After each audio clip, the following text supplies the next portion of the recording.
Malgré le mot d'ordre de différents syndicats du secteur de l'éducation RDC de la reprise de cours ce lundi 1er novembre, triste est de constater que les élèves n'ont pas repris les cours. Nombreux ont été contraints de retourner à domicile parce que le mouvement de grève semble être radical.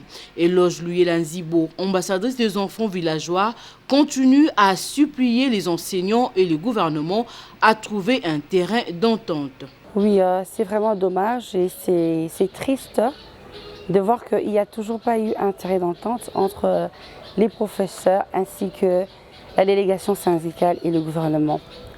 Alors, il s'était dit que les professeurs devaient reprendre le cours, mais malheureusement, ils n'ont pas repris le cours. Les enfants sont restés seuls dans les salles de classe, puisque nous avons envoyé notre point focal de faire des tours dans quelques écoles. Par exemple, à Bobokoli, à Boboto ici, les enseignants n'ont pas repris le cours.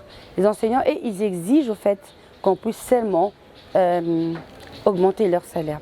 C'est ce qui fait très mal parce que cette situation, ça commence à avoir des tournures qui choquent un peu parce que ça fait déjà un mois que les enfants n'étudient pas et ça commence à déranger. Elle dit être en train d'entreprendre deux démarches pour rencontrer le ministre de l'EPST, Tony Mwaba. Nous sommes en train de négocier comment rencontrer le ministre de FSP pour essayer aussi de discuter avec lui de vive voix.